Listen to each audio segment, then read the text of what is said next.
Muy bien. Listo, ya estamos grabando. Entonces, nuevamente mi saludo de bienvenida. Hoy jueves 7 de septiembre del 2023, son las 6:03 de la tarde, 18 horas 3 minutos. Damos inicio entonces a nuestra tutoría remota de análisis de inversión y crédito. Primero me presento, si no nos conocemos, Luis Eduardo Suárez Caicedo es mi nombre, tutor hace muchos años en el IPRED, no solamente en esta asignatura, en muchas otras. Ahorita precisamente después de esta tengo una adicional, proyección y manejo de recursos, costos para la gerencia también. Con los sábados también estoy. Entonces, en este semestre, a Dios gracias, me asignaron 5 cursos. Y administración financiera, que es del ciclo tecnológico. Bueno, y otras que también he tenido la posibilidad de colaborar con la universidad. Bueno, entonces el tema de análisis de inversión y crédito y los recursos y todo, tal como les envié yo un mensaje la semana pasada, dándoles la bienvenida, donde les daba la información general del curso, en términos de que ya están las fechas de cada tutoría, vamos a mirar, ya están los productos de cada tutoría, voy a compartirles la pantalla. Entonces el curso pues ya está diseñado en la plataforma, ya pueden tener acceso al mismo. Aquí está el curso, análisis de inversión y crédito, ¿ok? Y aquí a la derecha tienen ustedes aquí el calendario. Y ahí está en el calendario la fecha de cada tutoría, la de hoy en 8 y en 15 días después de hoy en 8, y la fecha de entrega de cada producto. El 16 se cierra el foro de planeación del plan de acción. Luego viene el producto 1, etcétera. En octubre, si ya revisaron, si ya vieron, si ya han repasado algo del curso, hay unas fechas. ¿Sí saben a qué se refieren unas fechas en la primera semana de octubre?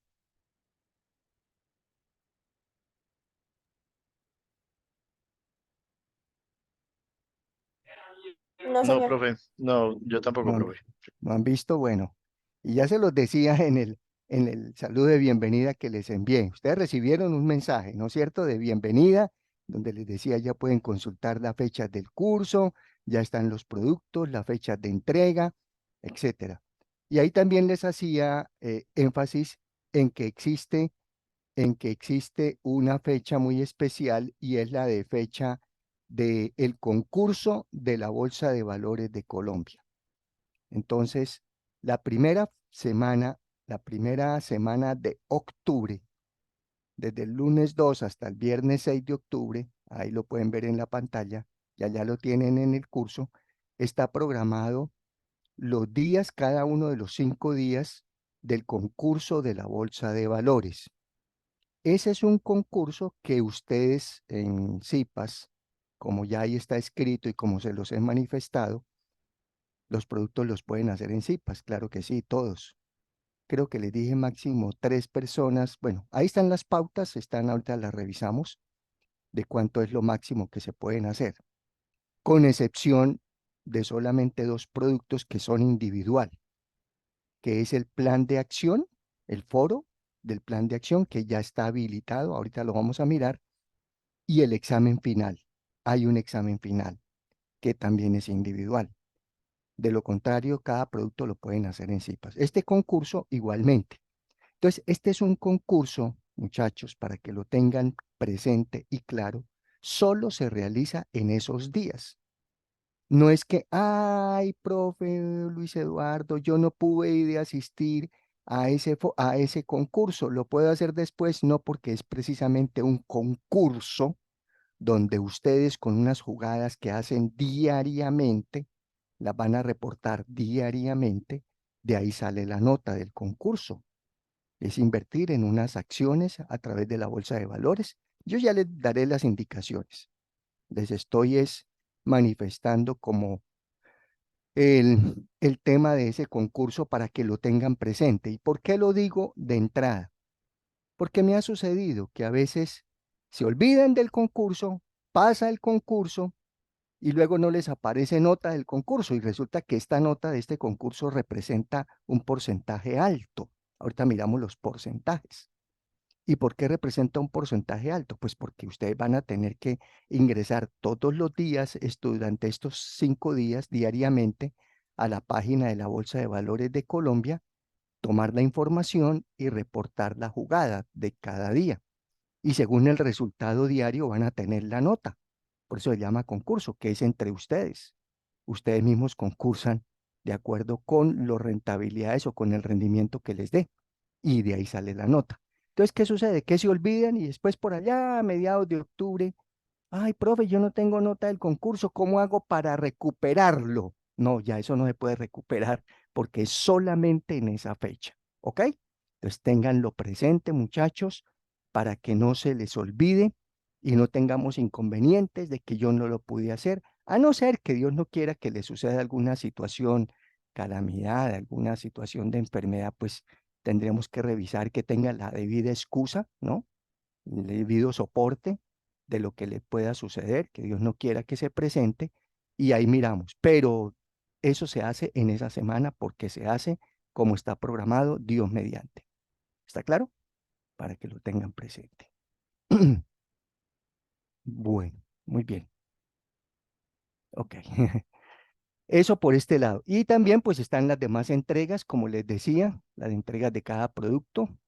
Aquí está la entrega de otro producto, tutorías virtuales, casi todas, solamente hay unas presenciales. Aquí hay dos tutorías presenciales, el 5 y el 12 de octubre, se hacen allá en la universidad.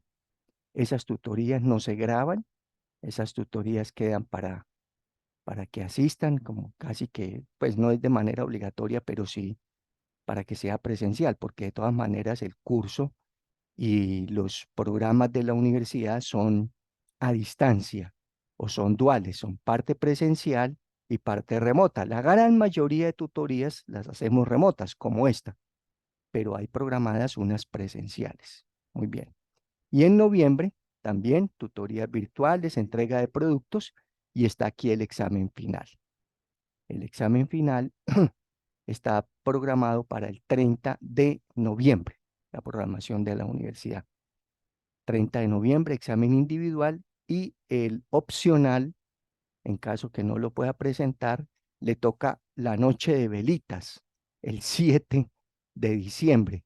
Entonces, ojalá pues todos lo puedan hacer el 30 de noviembre para que nos evitemos hacerlo el 7 en la noche de velitas, el opcional, ¿ok? Bueno, muy bien, eso es en general. Ahora del curso, lo que les decía igualmente.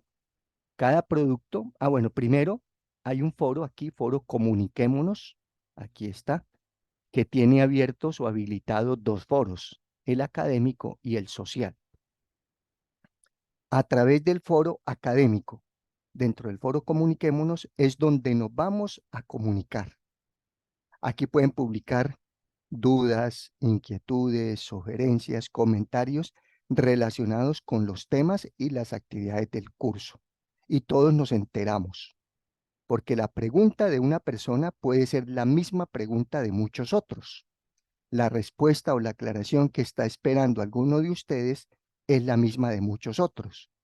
Entonces, por favor, nada de hacer solicitudes de dudas o de inquietudes ni por la mensajería interna ni la mensajería instantánea. Es decir, aquí ustedes conocen este sobrecito, esta es la mensajería interna, ni este del cuadro de diálogo, que es la mensajería instantánea. En la mensajería interna, cuando me envían aquí alguna pregunta, ahí les voy a mostrar, mira, aquí por ejemplo me enviaron dudas, inquietudes, pues aquí se identifica a qué curso pertenece esa persona, ese estudiante. Este es del grupo G1, que es de costos, este es del grupo de proyección de recursos, este es del grupo de análisis de inversión. Entonces aquí uno identifica de manera directa a qué curso pertenece cuando es a través de esta opción de mensajería interna. Pero cuando es a través de esta mensajería instantánea, mire, ahí están. Hola, profe, que no pude presentar tal cosa o que tengo una duda de tal producto, pero aquí yo no sé a qué curso pertenece. Entonces, por eso cuando a veces envían aquí por mensajería instantánea, que no me gusta mucho, Lo primero es identifíquese. Profesor Luis Eduardo, mi nombre es tal, soy del curso de análisis de inversión y crédito de los jueves, porque también tengo análisis de inversión y crédito los sábados. Entonces me dice a qué grupo pertenecen, de qué grupo es A. Entonces ya lo ubico. Pero ahí solamente, vuelvo y repito, a través de esta mensajería, cosas muy personales, personales. Cualquier situación que se le presente, cualquier dificultad propia, ahí. Cuando ya sea del curso, dudas e inquietudes, por favor, únicamente aquí, vuelvo y les repito, por el foro Comuniquémonos, ingresan ahí y aquí al foro académico. Y aquí hacen su respuesta, dice responder o editar, aquí responden. Entonces responder es hacer una pregunta.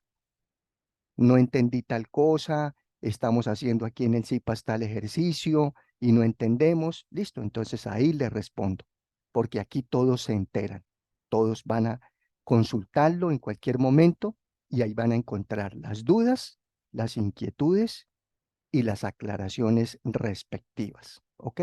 Mientras que cuando es por mensajería, solamente se entera esa persona que preguntó y entonces las demás quedan volando y de pronto otra persona vuelve y pregunta lo mismo y otra lo mismo. Por eso una sola persona que lo pregunte aquí, todos quedamos enterados, ¿ok? Bueno, Profe, una pregunta. señora. Es que normalmente cuando uno publica hacia los foros, pues como que se demoran bastante en responder, como porque como que se demoran en llegar el Ah, ok. mensaje. No, no, Entonces, Valeria. No, no, no, pues, eso es inmediato, no. No, simplemente se demora en responder es porque a veces uno está ocupado, no tiene tiempo de entrar, de ingresar, porque le toca entrar, pero yo estaré muy atento. Ya esto lo he hecho, Valeria, en muchos otros cursos, muchos años que llevo con el IPRED y en muchos cursos, como les he comentado, entonces yo estaré atento a hacerles la respuesta. Si al caso ven que, uy, ya lleva un día, ya le mandé una pregunta hace un día a Luis Eduardo y nada, me escriben por la mensajería. Luis Eduardo, por favor, revise el foro, que se envió una pregunta ayer. Entonces ya reviso el foro y la puedo atender. Wendy, Hola, profe, buenas noches. Es que acaba de buenas llegar noches. un poco lejos. Quería preguntarle si ya pues, dio orientaciones del producto cero del foro. Ya ahorita miramos, Wendy. ¿Y dónde Ah, andas lejos? ¿Dónde anda lejos? ¿En dónde está, Wendy? profe, yo vivo más arriba del Parque del Agua y actualmente estoy Ah, trabajando en Girón. Entonces ah, siempre ok. me queda. Ah, ok, ok. Ah, es que pensé que lejos era por allá en La Guajira, en el Putumayo, en otra ciudad. No, listo, listo, Wendy. No, no, señora. Profe, Sí, sí, una pregunta. Loraine. Sí, Loraine. ¿Los talleres van a ser de forma virtual o presencial? Talleres no hay, hay entregas, hay productos, No, no, Loraine. no. Bueno, lo que dijo que eran octubre, que son 3 días seguidos. 5 días, no son tres, Ah, 5 días, son toda la bueno, semana, Loraine, son toda la semana. Eso no son talleres, sino es un concurso, Loraine. ¿es Yo ya les virtual o? explico. Sí, virtual, virtual, sí, Ah, ok. ustedes entran, yo les doy una plantilla, yo les explico en su oportunidad. Eso lo he hecho ya muchos años seguidos. Ustedes entran, abren una plantilla y van a comprar unas acciones con unas indicaciones y todos los días remiten esa plantilla virtualmente, obviamente, me la envían a mi correo y yo se la reviso. Para Wendy, para los que llegaron ahora de último, informarles que hay un concurso, Wendy y las personas que se conectaron posteriormente. Hay un concurso que está aquí en el calendario en octubre. Ahí está en el calendario, la primera semana de octubre, ahí lo pueden ver.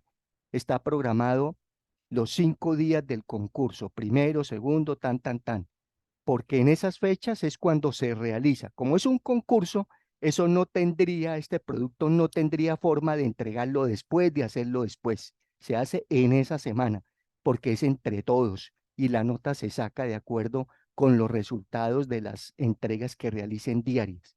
Por lo tanto, ténganlo presente. Primera semana de octubre, concurso de la Bolsa de Valores. Lo pueden hacer obviamente en CIPAS, como ya está establecido. Bueno. Y lo otro que les quería mostrar o comentar son las notas, los porcentajes de las notas, que aquí están en calificaciones. cada producto, cada entrega tiene una nota muy diferente, o sea, no todos tienen el mismo porcentaje. ¿Por qué? Pues porque unos productos requieren más trabajo, más esfuerzo que otros. Entonces, por ejemplo, mire, el producto uno, informe sobre políticas macroeconómicas, el 10%. El producto 3, planes de amortización de créditos, el 15%. El producto 4, estructura óptima del capital, 15%. El producto 5, el mercado público de valores, 15%. El examen final, que es individual, pues ese vale más, el 20%. El producto cero, que es el que ahorita ya pueden empezar a hacer, ese ya está habilitado desde la semana pasada, como les dije, el 5%. Y el concurso de la bolsa de valores, el 20%. ¿Ve? Entonces este tiene un mayor porcentaje que todos los demás, pues porque es un trabajo que ustedes realizan todos los días de lunes a viernes, en el horario de la noche, del día, ahí yo les explico, ahí van a tener para tiempo y se pueden reunir ahí en CIPAS para que lo entreguen. Entonces, cada producto tiene un porcentaje diferente para que cuando sepan la nota final, entonces, ¿por qué si yo saqué en todos tanto? Porque unos valen más que otros, unos tienen mayor porcentaje de participación que otros.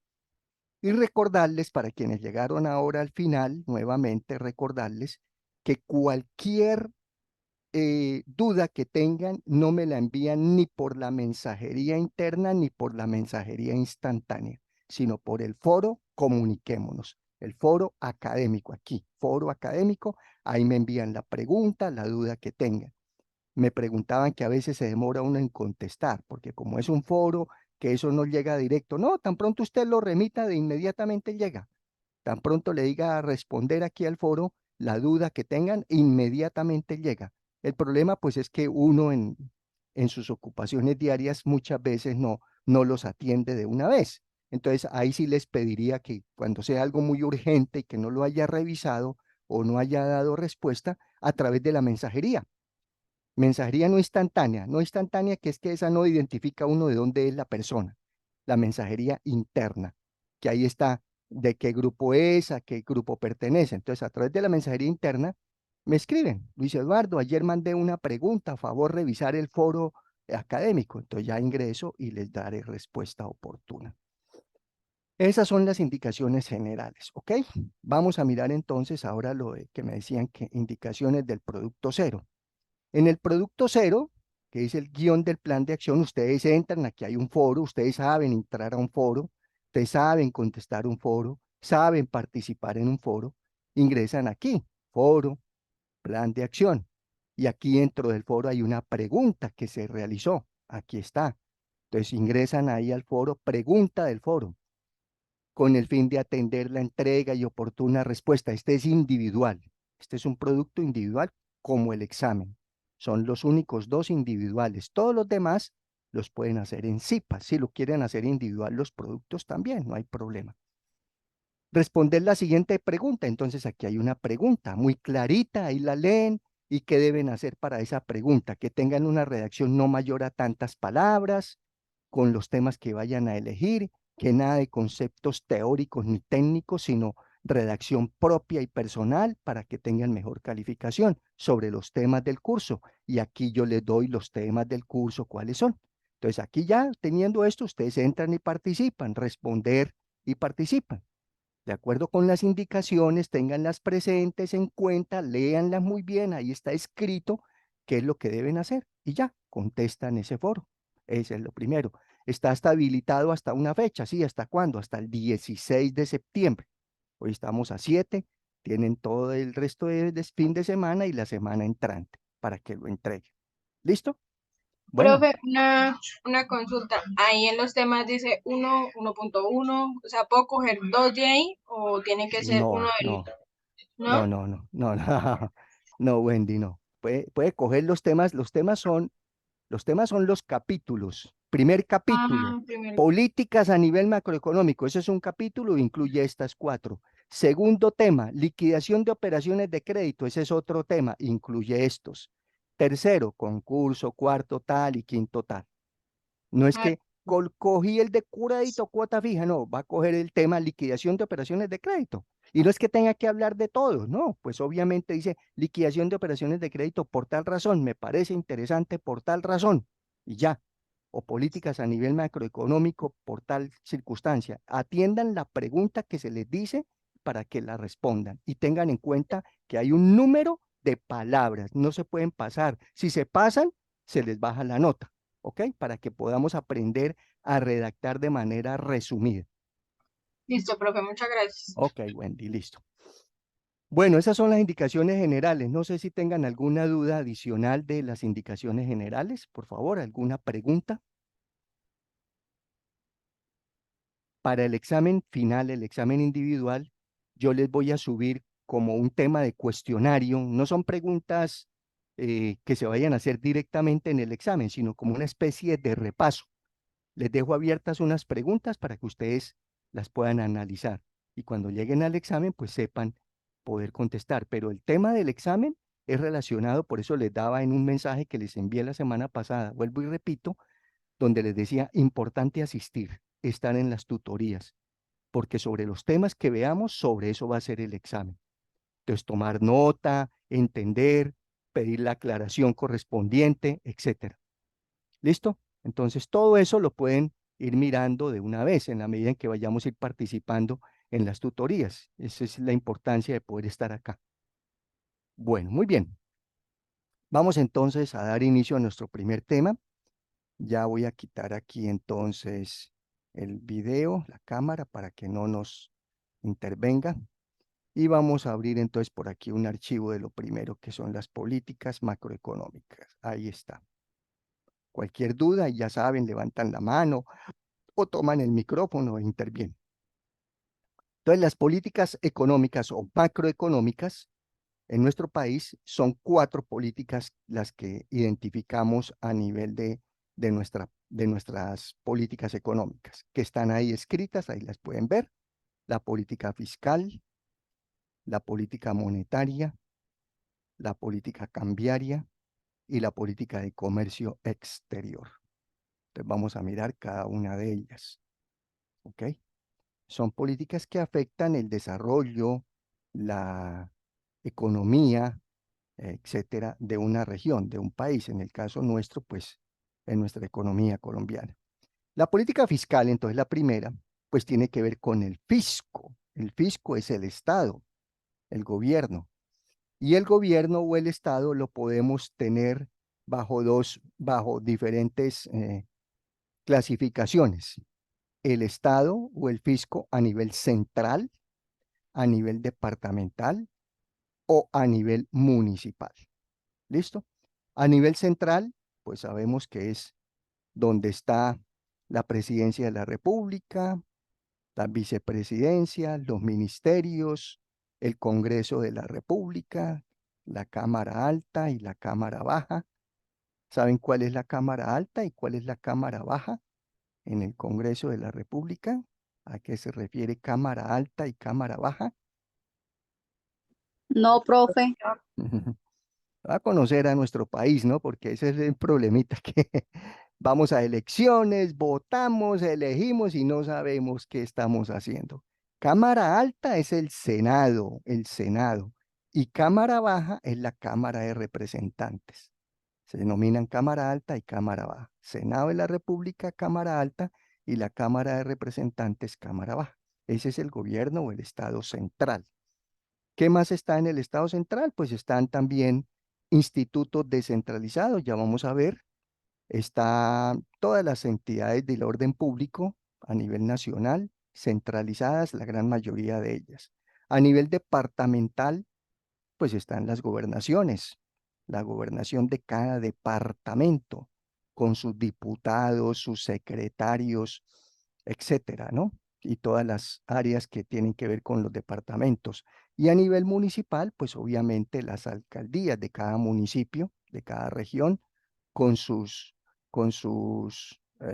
ediles, los señores del Consejo Municipal, que se van a elegir ahorita en octubre. Ahí vamos a elegir gobernadores, vamos a elegir alcaldes y vamos a elegir diputados a la asamblea del departamento y vamos a elegir al em, los ediles, los del consejo de cada municipio, de cada ciudad. Entonces vamos a elegir aquí. En esta votación no se va a elegir nada del Estado central, solo a nivel departamental y a nivel municipal. Muy bien. Entonces, dentro del fisco, a ese nivel central también hay institutos descentralizados. ¿Saben qué es eso? A ver, ¿cuál será un instituto descentralizado? Hay muchos a nivel de Colombia, a nivel del país. ¿Cuáles serían? ¿Conocen alguno?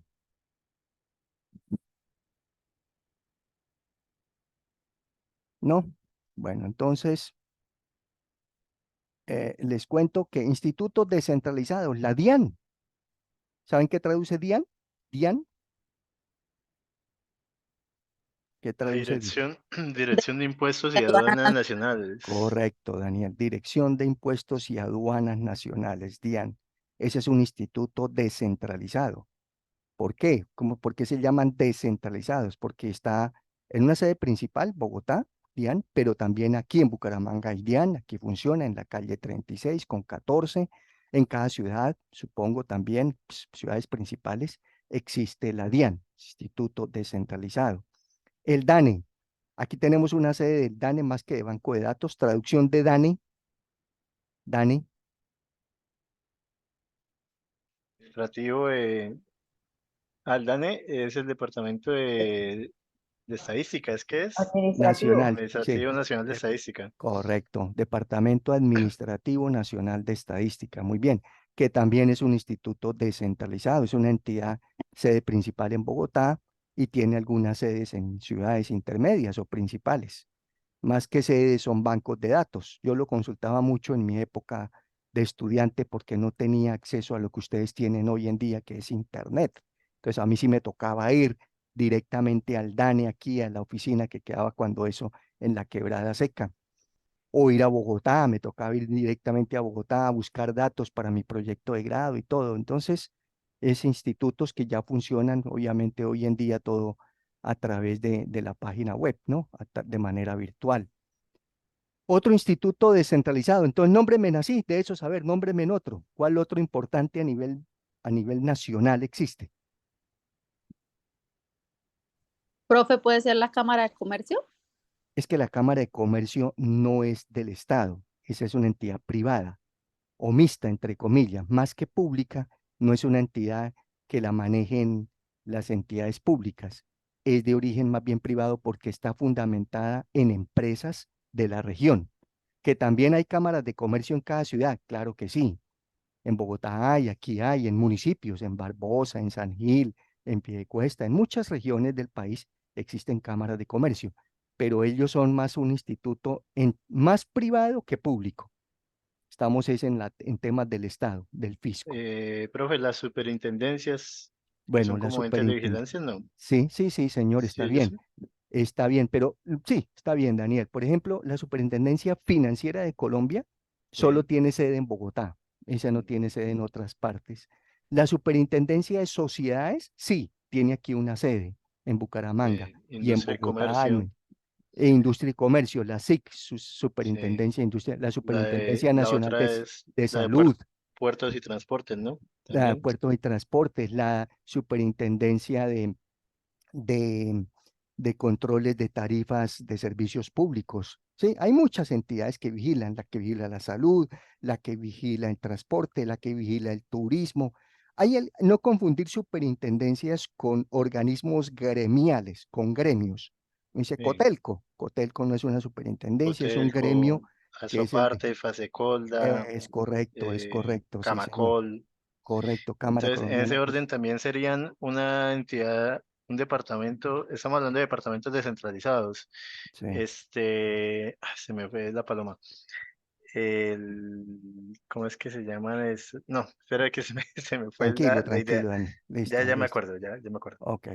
Sí, hay muchos gremios, asociaciones gremiales que esas no son del Estado, son privadas, la han constituido los empresarios de un gremio.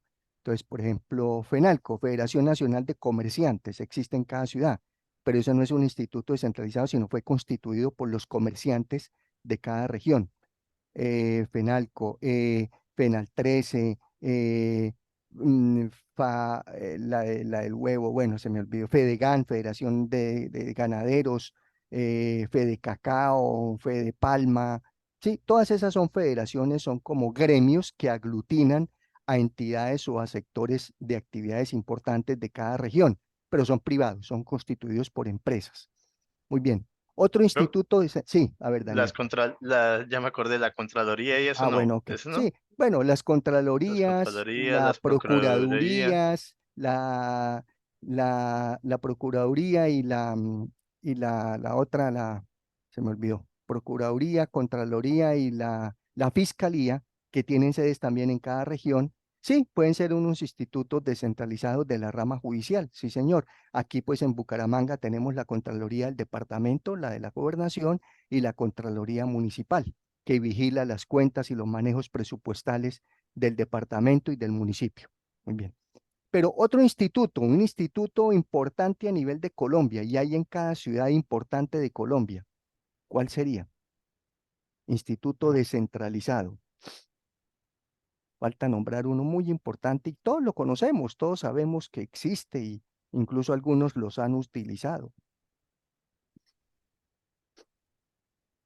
no sé, se me ocurre Banco de la República, ¿no? ¿O Bueno, el no? banco, no, el banco es una Eso no. entidad, sí, sí, es del fisco, obviamente, pero sí, en cada ciudad también existe, también es cierto, Daniel, aquí hay Banco República, en Bogotá la sede principal, pero eso es más de la política monetaria. Ahorita vamos a la política Ah, monetaria entiendo, y entiendo. ahorita lo miramos allá, sí, señor. Vale. Bueno, entonces, si no recuerdan, si no lo tienen presente, una entidad, un instituto descentralizado muy importante es el SENA. Traducción de SENA, a ver, sin buscar, rápidamente, SENA. Servicio Nacional de Aprendizaje. Ah, bueno, Servicio Nacional de Aprendizaje, SENA.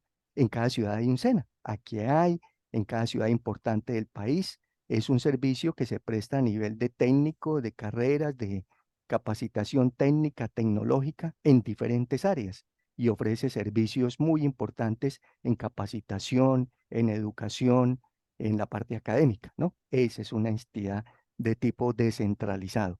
Bueno, y así podríamos hablar de muchos otros. Entonces, el fisco. Bueno, ya sabemos a qué nos estamos refiriendo. En el fisco también pues tenemos todo lo que son el Instituto Colombiano de Bienestar Familiar. Ese es otro instituto importante. Instituto Colombiano de Bienestar Familiar que hay en cada ciudad, en Bogotá y en cada una de las ciudades. Bueno, esos son institutos o entidades descentralizadas, pero en el fisco también está a cargo, aparte de estar a cargo de la Cámara, de todo el Senado, de toda la parte de la política, de la revisoría, de la Contraloría, etcétera, también el Estado se hace cargo de las entidades penitenciarias. Las penitenciarías en cada municipio, en cada ciudad, son a cargo del Estado, ¿no? El ejército, la policía, la armada, la aviación, imagínense, ¿cuántas personas hay ahí? ¿Cuánto valen los sueldos de esos señores? De toda esa rama, rama militar ¿qué? En todas las áreas, ¿no? No solamente la policía y el ejército en la aviación y en la armada, en la naval, ¿no? Todos esos entonces son a cargo del Estado. Entonces el Estado tiene unos ingresos y tiene unos gastos, unos egresos. ¿Cuáles son los ingresos del Estado? Los ingresos del Estado básicamente son a través de los impuestos y los impuestos pueden ser directos o indirectos. ¿Listo? A ver, nómbrenme un impuesto indirecto, uno indirecto o uno directo, como quieran, y me lo identifican. Me dicen, Profe, para mí un impuesto directo es tal, un El indirecto es directo tal. es Al el IVA, ¿no? El IVA es ¿Cómo, un Dani? impuesto, el IVA es un impuesto directo, ¿no? Ah, bueno, ese siempre es una equivocación, Daniel. ¿No? El IVA es el otro, es de lo otro, ¿es qué? Es indirecto. Ah, ok, es indirecto, no es directo. ¿Por Entonces qué el IVA? el impuesto Porque de renta, ¿qué sería? el impuesto de renta sí, el impuesto predial, el impuesto del vehículo, el impuesto de la finca, de la In- casa, del apartamento, Industria y comercio industria y también. comercio, el impuesto de renta que se paga en las empresas. Esos sí son directos, Son directos. recaen directamente sobre su propiedad, sobre su ejercicio, sobre sus bienes, sobre sus propiedades, sobre lo que usted tenga, directos. Mientras que y usted mismo lo paga. usted paga el impuesto predial, a usted le llega el recibo de su impuesto predial, del impuesto del vehículo, del rodamiento, etcétera, y lo va y lo cancela, y tiene unas fechas y todo lo demás, con descuentos, etcétera. Y el indirecto, el más indirecto de todos, pues es el IVA, que usted se lo paga a quien le compró algo, ese le va a cobrar, ¿no es cierto? Le compró un Y servicio, ellos son los recaudadores. es correcto, ellos son los intermediarios ante la DIAN, correcto. Le cobraron, ¿cuánto es la tarifa del IVA en general? ¿Cuánto es? 19, 19%, 19%. imagínese. De 100 pesos que le cueste un producto, los 19 le quedan 119 pesos, 19%. Entonces, ese IVA no es para esa persona que se lo está cobrando. Usted le compró una ferretería, arena, ladrillos, alguna cosa, tejas para su vivienda y le cobraron el IVA. Ese IVA que le cobraron y que usted le pagó a la ferretería, ese no es de la ferretería. Ese IVA ellos se lo tienen que devolver a la DIAN, por eso se convierte en indirecto. Ellos se recauda a través de quien lo vende, el que lo vende lo recauda y él es el responsable, el intermediario para devolvérselo a la DIAN. ¿Ok? Entonces, eso se denomina impuesto indirecto. Ahí surge una situación bien complicada a veces para las empresas. Resulta que cuando una empresa, un negocio vende a crédito, piensen ustedes, una ferretería que le vende a una constructora. Al público en general no le va a vender a crédito, ¿no? Uno tiene, para ir a comprar allá un ladrillito, pues le toca de contado con sus transferencias o sus cuentas que tenga. Pero una empresa que le compra mucho y seguido, pues le pueden dar crédito. Le dice, sí, listo, le vamos a despachar y usted nos paga cada mes, cada 2 meses, como se llegue ahí a un acuerdo. Y cada vez que le factura, genera un IVA. Entonces, esa empresa, esa ferretería que le está cobrando el IVA a esa constructora, pero que le está pagando a crédito, no puede ir a decirle a la DIAN, oiga, señores de la DIAN, es que yo le facturé a la ferretería tal, perdón, al cliente, a la constructora tal, pero ese cliente todavía a mí no me ha pagado porque tenemos un convenio, un acuerdo que yo le doy crédito a ellos. Ellos me pagan a los 2 meses o al mes y medio y yo tengo que mañana devolverle lo del IVA que vendí el mes pasado y no me ha llegado esa plata. Entonces, cuando ese cliente, esa constructora me pague, yo le devuelvo. ¿Cómo les parece eso? ¿Así funciona? No, no, señor. No, así no funciona. Hay unos periodos para el cuadre Correcto. de ese IVA, ¿no? O Sí, sea, señor. como unos vencimientos. Sí, señor. Se hacen cada 3, cada 4 meses, dependiendo del tipo de empresa. Entonces, el hecho de que a usted el cliente no le haya pagado, usted no le puede ir a salir a la DIAN con la excusa, es que el cliente no me ha pagado, por lo tanto, señores DIAN, yo no le puedo devolver ese IVA que cobré. Y si es que sí lo cobré, pero como el cliente no me lo ha pagado, pues no tengo la plata, ¿no?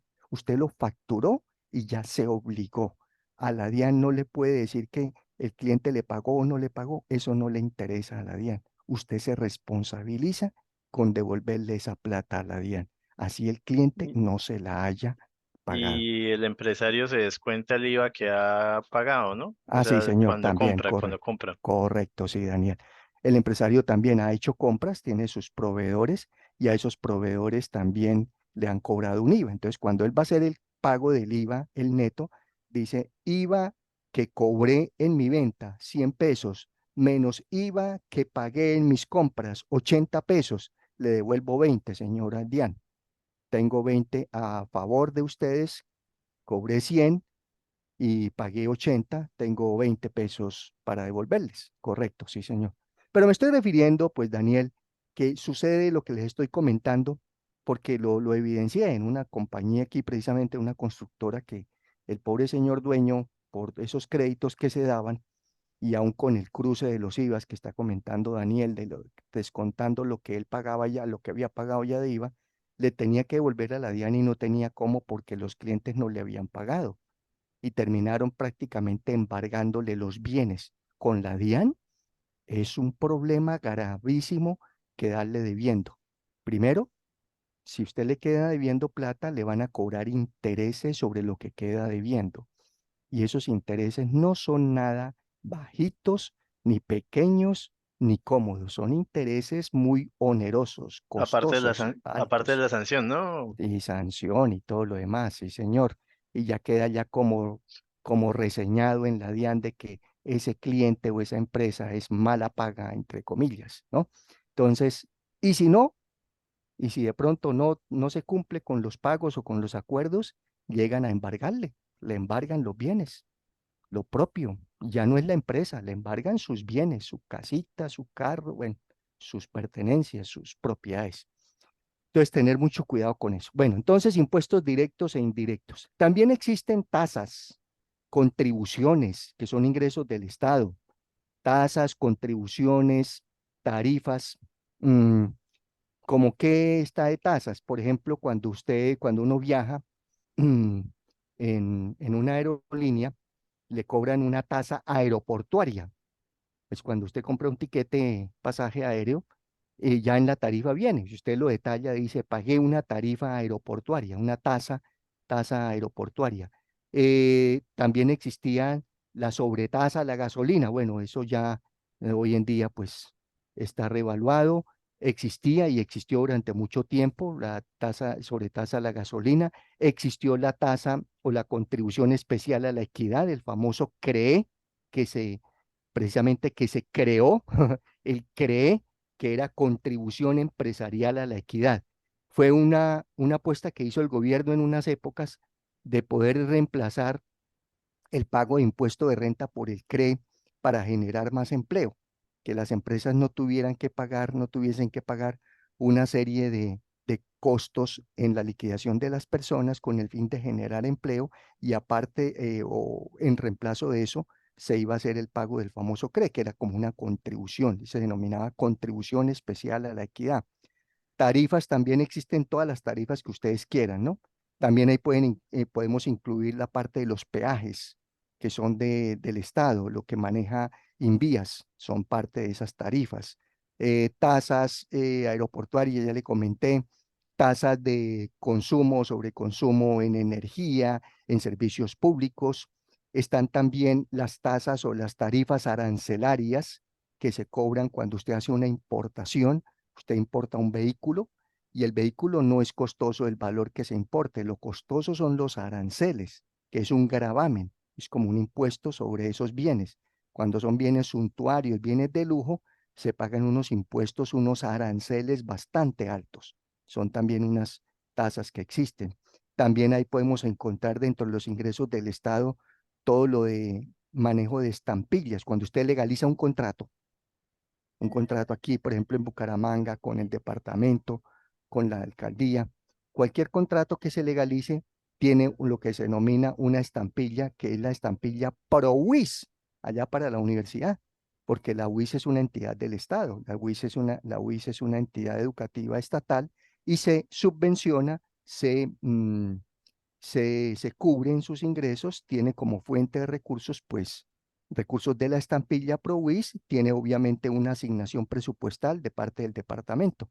De por sí, el señor gobernador del departamento de turno en Santander es el presidente siempre del consejo directivo de la UIS, que muchas veces no va a las reuniones y siempre manda un delegado o no mal por allá, pero bueno, eso depende. Entonces, todo eso son ingresos que tiene el Estado a través de diferentes tipos de impuestos, de tarifas, de tasas, de contribuciones. También el Estado tiene otros ingresos, que son a través de participaciones que tiene el Estado en empresas.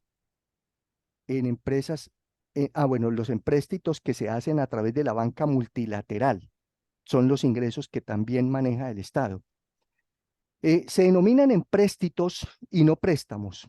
Cuando uno hace un crédito, hizo un préstamo, pero un préstamo pues para uno una cifra, ¿no? Determinada para comprar un bien, para invertir, para un viaje, para estudio, bueno, que en términos de valores no son unas tarifas, no son unas cifras exageradas ni altas, son préstamos. Se llaman empréstitos al Estado porque son créditos que le hace la banca multilateral al Estado. Y esos créditos son de unas cuantías bastante altas. Primero, son en dólares en su gran mayoría. Y segundo, son en millones de dólares, 5.000 millones de dólares, 3.000 millones de dólares. Son cifras supremamente altas.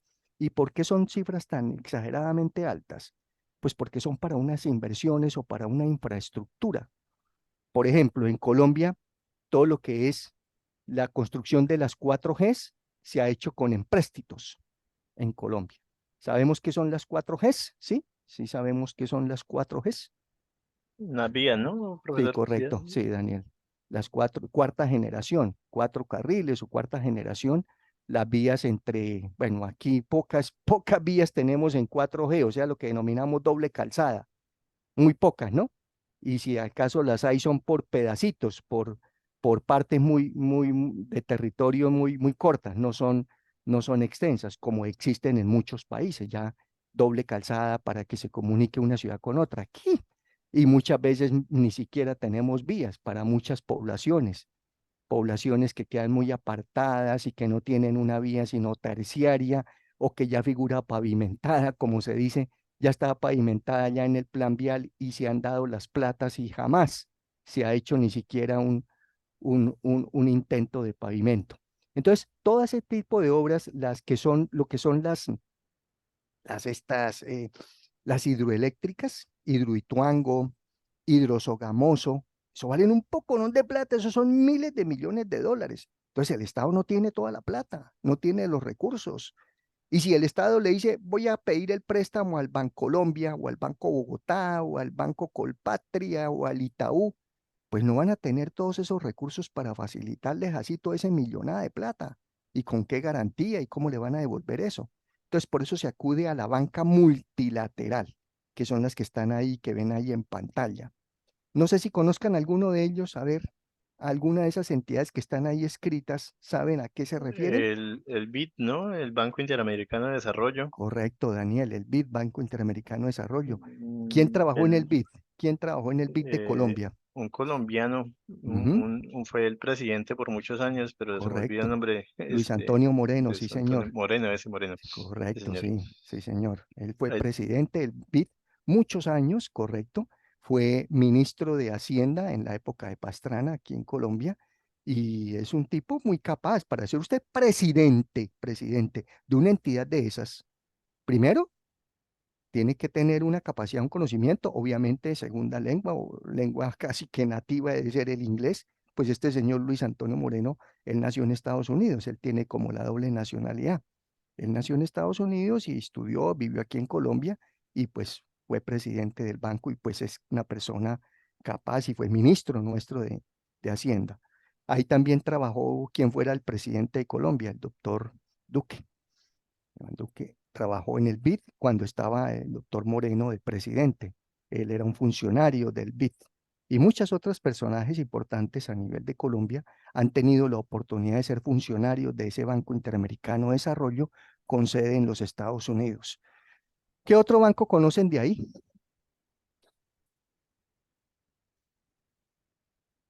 Bueno, entonces les cuento. El BIRF, el primero que está ahí escrito, ese traduce Banco Interamericano de Reconstrucción y Fomento, BIRF. Ese es el que se conoce común y normalmente como el Banco Mundial. Cuando ustedes escuchen Banco Mundial, es ese, el Banco Interamericano de Reconstrucción y Fomento. El BID, ya lo dijimos, Banco Interamericano de Desarrollo. La IFC son las siglas en inglés, International Finance Corporation, es la Corporación Financiera Internacional. Es como la hija matriz del BIRF, del Banco Mundial. CAF es la Corporación Andina de Fomento, la CAF. El KfW es un banco alemán, bancos europeos. Ahí, bueno, ahí me falta nombrar otros de la banca multilateral. El Banco del Japón, el Banco Asiático, muchas entidades bancarias a nivel mundial que les prestan plata a los países, no a las empresas, aunque también a las empresas, pero principalmente a los países. Por eso se llaman banca multilateral, como ya les había comentado y explicado. Aquí en Bucaramanga, esta entidad, la IFC, esta IFC, que le dije que era qué, Corporación Financiera Internacional, le prestó plata aquí en Bucaramanga a una entidad muy importante que tenemos acá, que se llama el HIC, HIC, que traduce el HIC,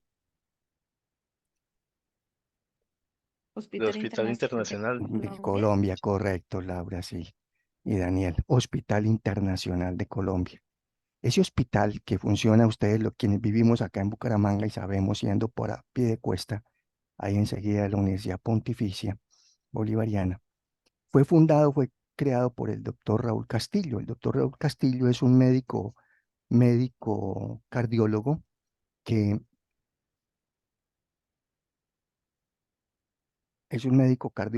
fue el que creó la Fundación Cardiovascular en Colombia, que funciona ahí al lado de la Foscal.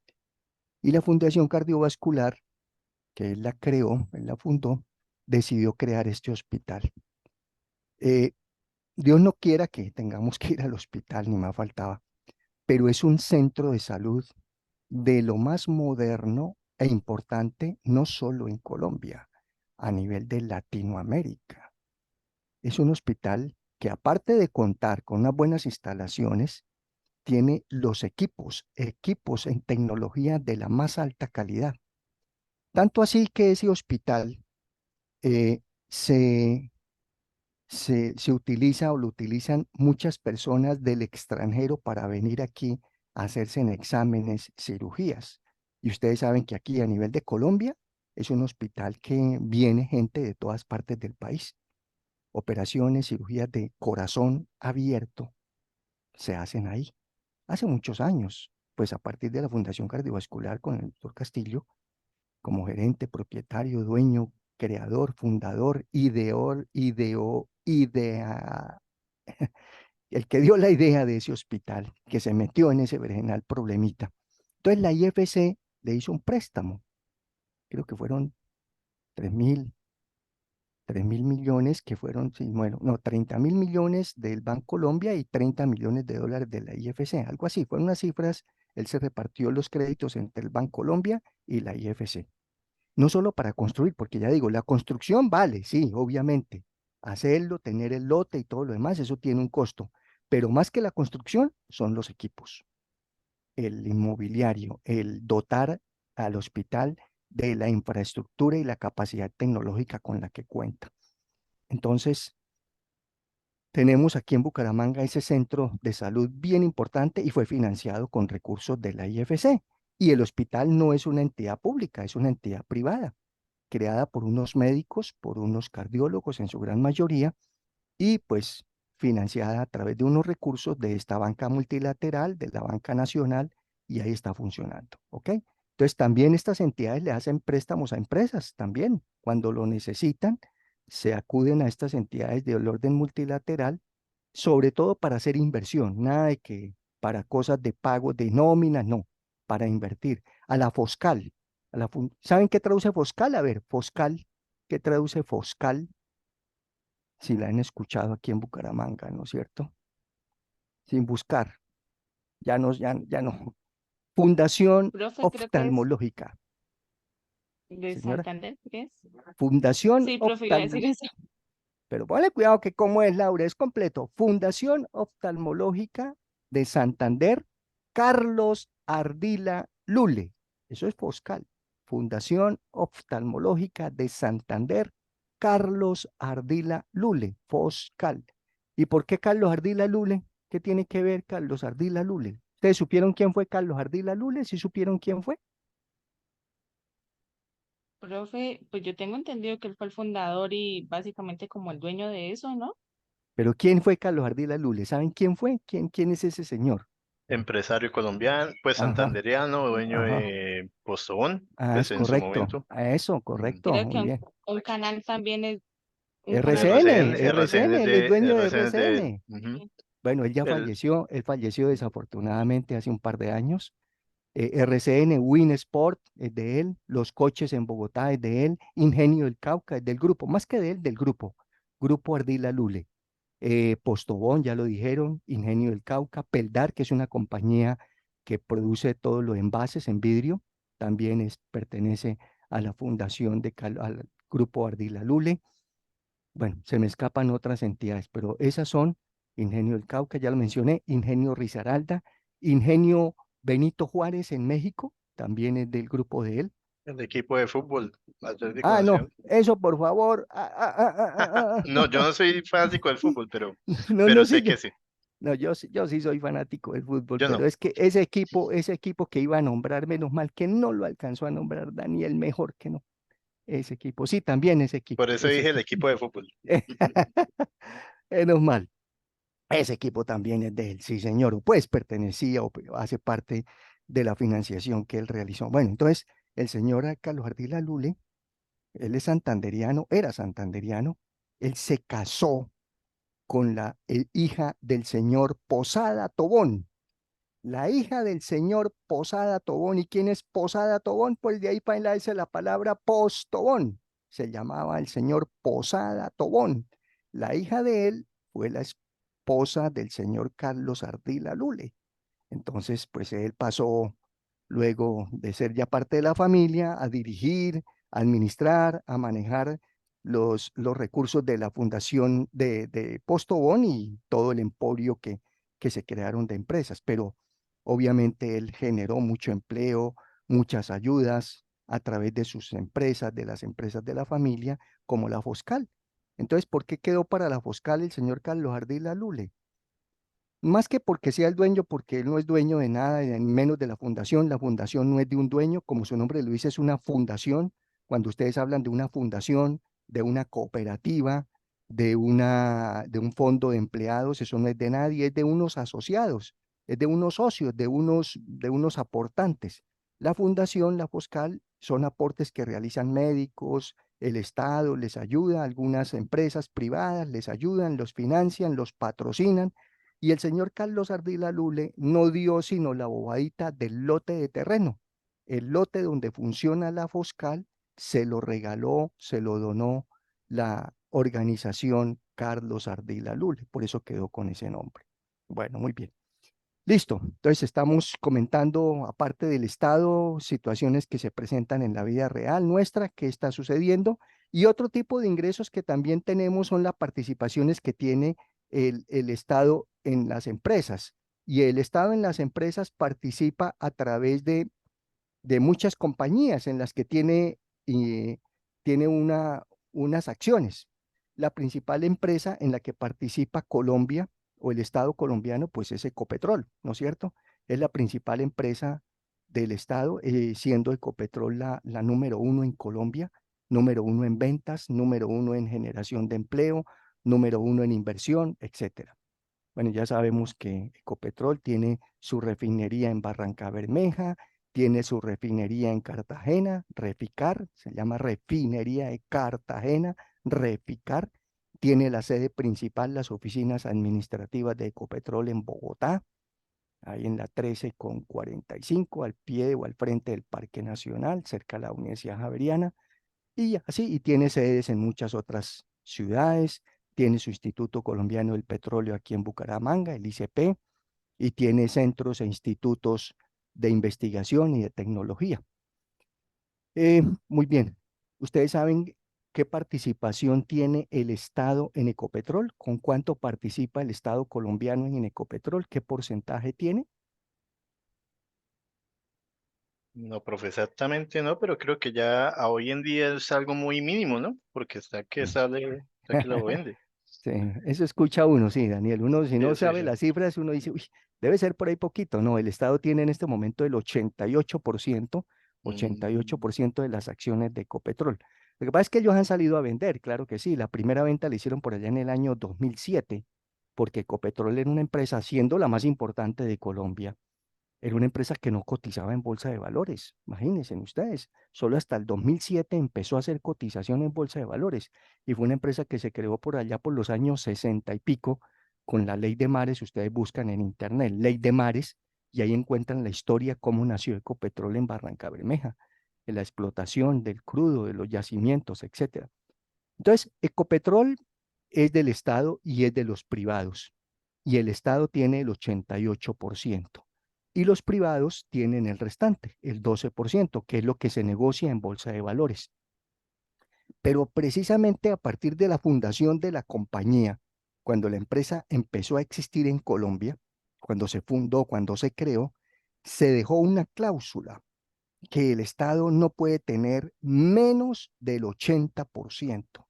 O sea, lo mínimo que debe tener el Estado colombiano en Ecopetrol es hasta el 80%. Menos del 80% ya no se lo permiten. Digamos, se rompe ese principio, esa cláusula, y no se puede permitir. Entonces, si en este momento tenemos el 80, el Estado tiene el 88 y puede llegar hasta el 80, tiene chance, tiene posibilidad de vender el 8%, ¿no es cierto? 88 menos 80, que es lo mínimo que debería tener. Y ese 8, pues lo pueden negociar. El Estado es libre de venderlo, de promocionarlo, de negociarlo a través de bolsa de valores o de alguna firma. Porque es que un 8% de participación dice, ah, pues eso no es nada. Vaya, haga las cuentas, el 8%, ¿cuánto es?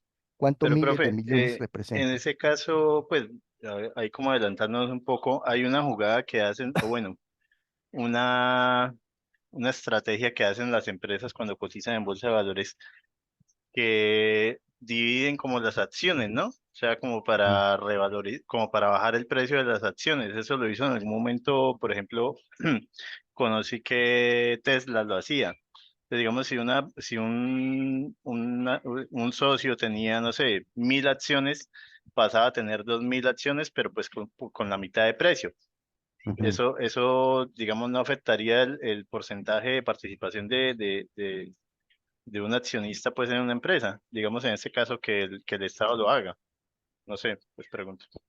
Bueno, hay sobre eso, Daniel, lo que sucede es que, por ejemplo, cuando las empresas cotizan eh, en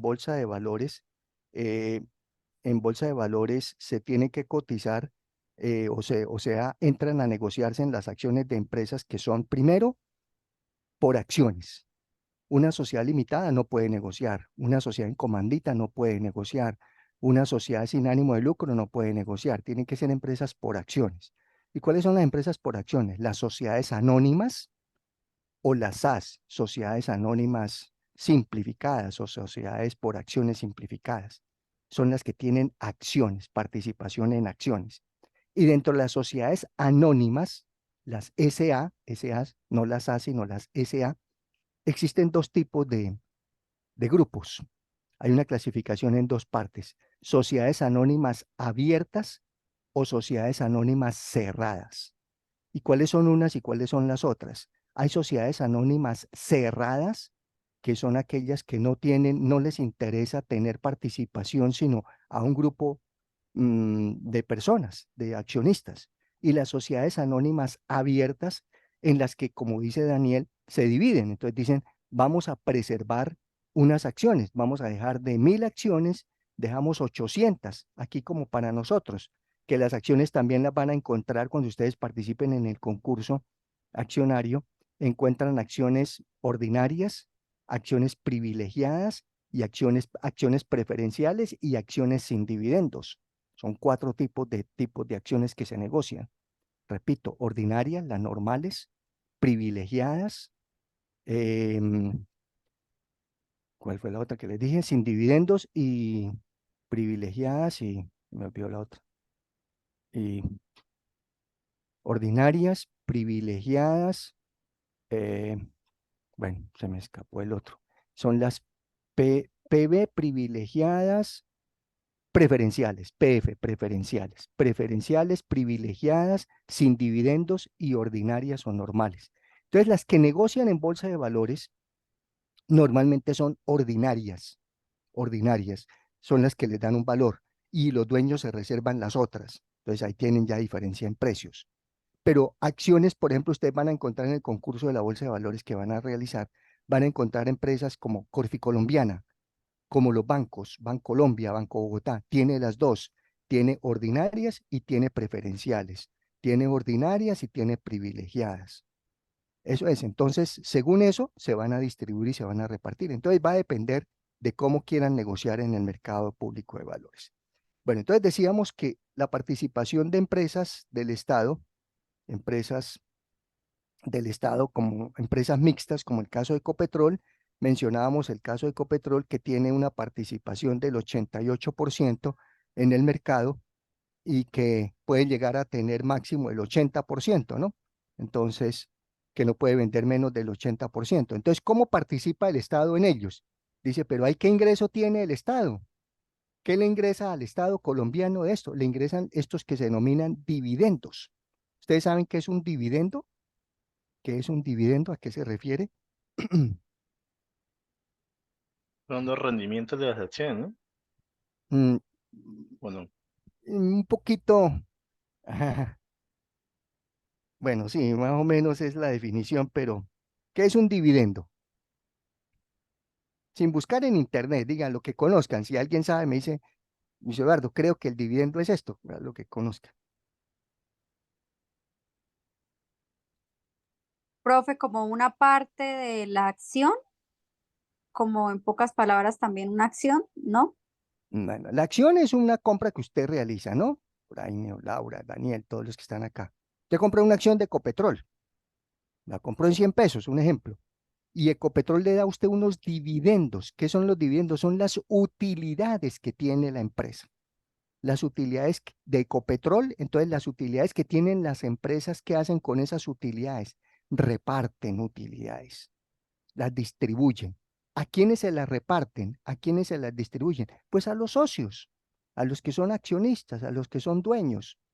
Pero si, por ejemplo, usted compró la acción de Ecopetrol en 100 pesos y cada año Ecopetrol reparte dividendos, reparte utilidades, pues no va a repartir los 100 pesos que usted compró. Los dividendos van a ser de acuerdo con las utilidades que genere la empresa. Entonces, la empresa generó tantos millones de pesos en dividendos, miles de millones. Entonces, Ecopetrol hace una asamblea de socios, de accionistas, y en la asamblea deciden. Eso no es que diga el presidente de Ecopetrol, ni el presidente de la República, ni el ministro de Energía que cuánto se va a repartir. Es la asamblea de socios, de accionistas los que deciden. Pero bueno, ya el 88% es el Estado, pues con lo que diga el Estado ya con eso se toma la decisión, porque el restante 12 ahí le toca ya acogerse a esa decisión.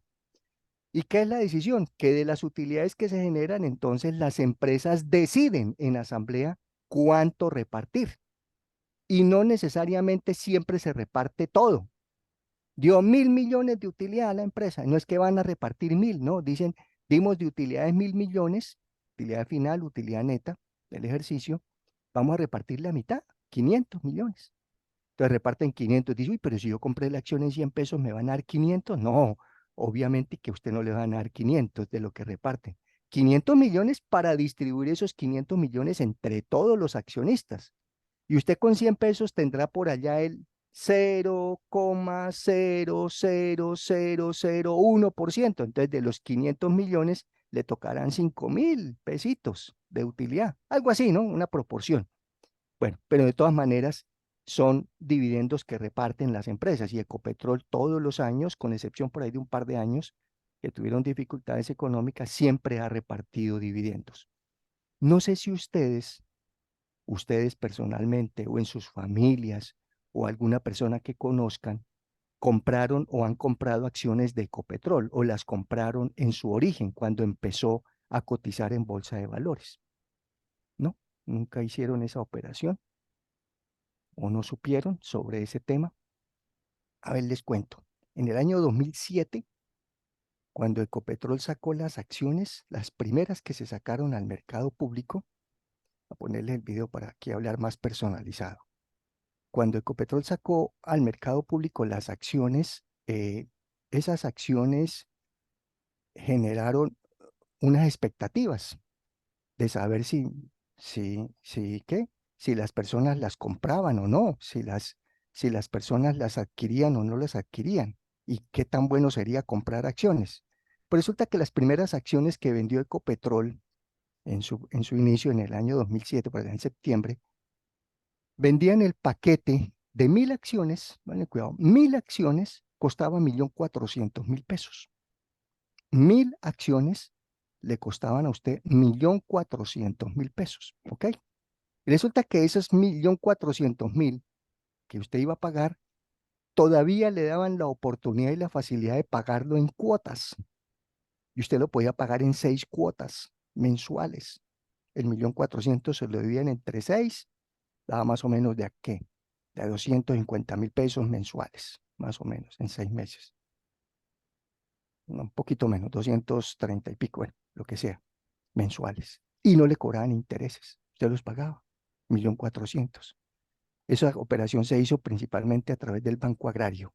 El banco, en su época creo que no se llamaba todavía Banco Agrario, sino Caja de Crédito Agrario, Industrial y Minero. Bueno, y se vendieron las acciones, o sea, cada acción costaba 1.400 pesos, porque eran 1.400.000 dividido entre 1.000, salía cada acción a 1.400 pesos. Se hizo esa primera emisión, no sé de cuánta cantidad de acciones. Bueno, se vendieron. Eso se vendió muy fácilmente, fueron bastante apetecidas, bastante aceptadas en el mercado.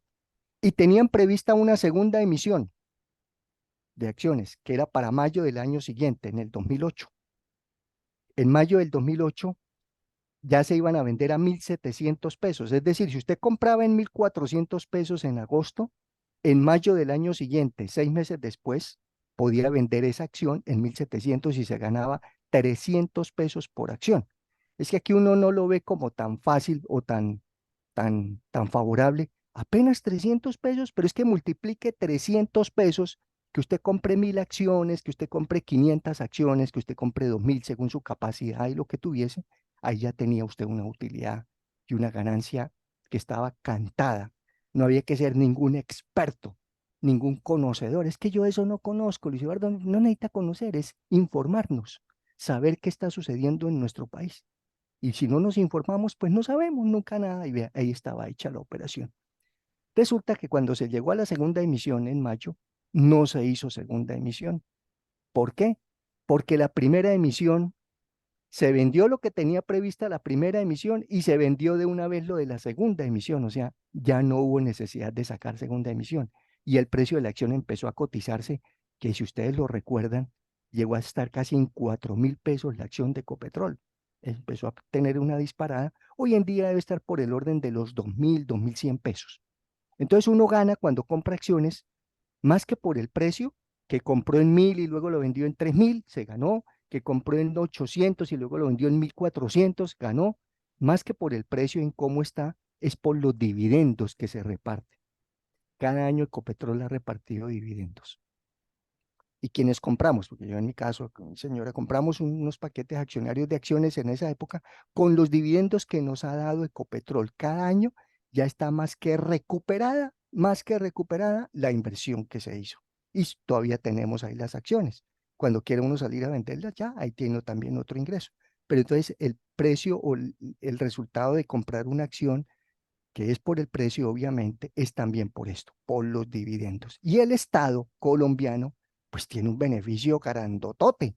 Al Estado le corresponde el 88% de lo que den de utilidades y lo que vayan a repartir es para el Estado colombiano. Esos son unos ingresos casi que como un crédito de la banca multilateral. Entonces, por eso, pues Ecopetrol es una fuente de financiación bien importante para el Estado colombiano. Muy bien, entonces ahí ya tenemos los ingresos, los impuestos, las tarifas, los créditos o empréstitos y la participación de las empresas. Ahora nos vamos a los egresos o a los gastos del Estado. ¿Cuáles serán los egresos del Estado? Son tres clases de egresos. A ver, ¿alguien sabe cuáles son los egresos que tiene el Estado colombiano?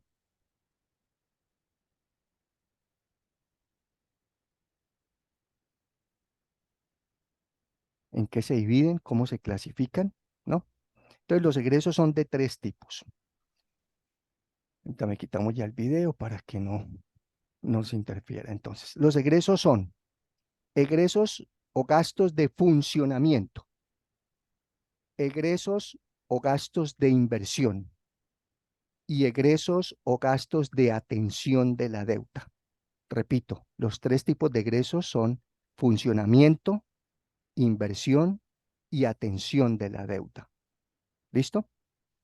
Funcionamiento, inversión y atención de la deuda.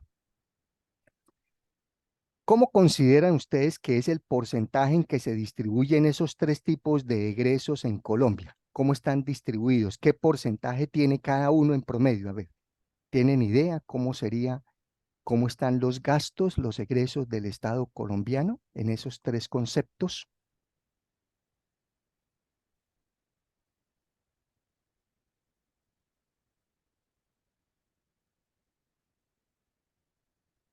No. No, señor. Bueno, A mí no se entonces me aquí ocurre. Listo, entonces les voy a mostrar cómo estamos. Entonces resulta que pues estamos patas arriba. En gastos de funcionamiento, en Colombia se va aproximadamente el 52%. En inversión, el 20%.